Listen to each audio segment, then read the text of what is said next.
TMT stock market strategy video for Monday, April 11th. Well, crazy price action on Friday. Actually, last week was kind of a dismal week. I personally didn't like the way the markets were moving. Lots of movement were fake moves, stop outs, and then revert back to the move again. In the sense of if you're long, you get stopped out, and the market just continues higher again. So volatility is expanding. It means stops have to expand, reduce your shares or your contract size, whatever you're trading, until we vacate the premises. And I mean that by volatility starting to pick up, average true range is starting to expand as well, and we're at some points where I do think that that the markets are ready to burst. Now, I want to talk briefly before we hit the charts what I've been looking at, what I've been seeing. I do believe that that we are into a bullish week, which is the monthly expiration, which we usually come into a bullish bias. And then I think when earnings season starts on Monday with Alcoa, and we get some of the bigger banks reporting, and then we get some technology names, I think we only need a few to really excel this, push this market higher, and then I think that would be it. I mean, I think within the realm of market of earnings season, I have a funny feeling that we're going to move. The bigger move is going to be to the downside, not before we get everybody long. That's how Mr. Market works. Wants to get everybody long the market. And that's where you see in gold, where everybody's just jumping into gold. That's way too easy, guys. Way too easy.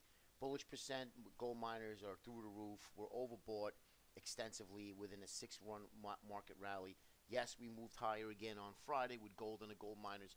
We're up now in the pre-market, but I do think that that you'll see gold sell off one more time, and then that is going to put us in a good spot to buy gold much cheaper, which I do think the longer-term picture in gold is much higher, and I think this is going to start a new bull market in gold within the next 6 to 8 weeks. I don't think this is it yet. I think we see a little more low, a little more movement to the downside, shake everybody out, and then we move higher in gold, which puts my thesis into play, because I do think we're going to push one more time higher in equities and get all of the retail crowd back long again at these levels from November, December, and then eventually we're going to see earnings come in not so great, which already 22 times forward earnings, fully priced in the S&P, so there's not much room to run. But we do have a little bit of movement going at least challenge the highs. McClellan oscillators are reading a negative 17, but we're very extended in the stocks above the 50-day moving average, showing 83%. So again, that tells me that there is a little more room in the McClellan oscillator, but again, not much more. And I think you'll see a top come into play. Now, obviously, when I say that, we want to see price action start to roll over as well after it made its move. So we will revisit it basically day by day. Okay, let's take a look at the VIX, and there's another reason. VIX here, bullish fallen wedge, basically at the lows here. Yeah, there's a couple more points down below. And if we do get an explosive move during earnings season, I mean, all you need is Google and Amazon to report really good stellar numbers, and a couple of banks, you might get a 2 or 3 week rally, and then that would probably subside. And until analysts start cutting earnings estimates, until they start projecting lower growth this year, then you'll see, I would see the VIX either challenge this low or break down to this low, and then put a new bullish falling wedge in place, like down to here somewhere, where we would literally do something like this and then pop back up higher. And that's when you'd want to look to see maybe buy the VIX as well, the VXX. Okay.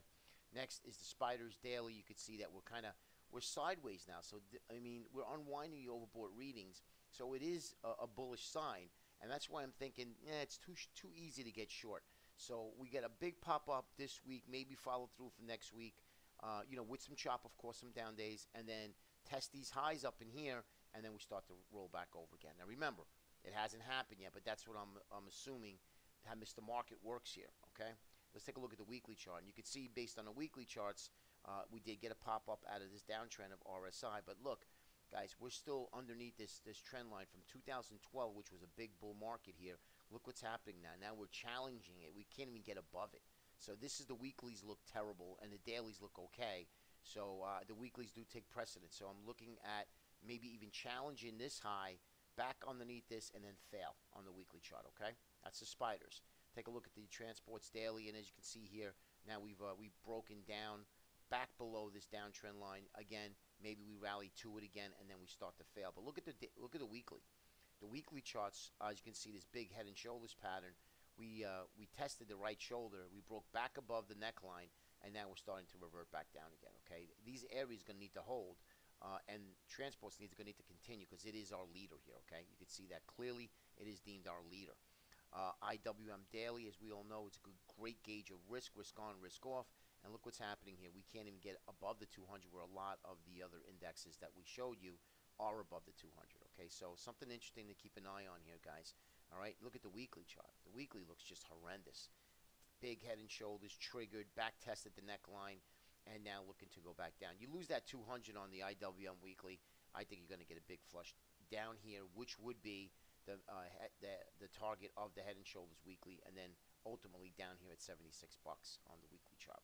Diamonds daily, lagging index, but now leading, so that's not also a good sign on the daily. But although still within this channel and making higher highs and higher lows, so you cannot deny that. Lastly is the Qs, and this is where it gets interesting. I do think, like I mentioned before, a lot of these long players are going to start to sell, but they're going to wait to see what earnings comes out. I mean, remember, and we get a big move in earnings, which we did here. You need to have some stellar earnings to push this thing even higher. We might run into earnings for a couple of days, maybe a couple of weeks, 2, 3, 4 weeks, and then see what we could challenge these highs here. Everybody will think that we're in a big bull roaring market again, and they're going to sell into it. Bank of America did their statistics of their clients, investors, retail, and speculative clients. They came out last week and said that the institutions have been selling into this rally for 8 straight weeks. That's a smart money now.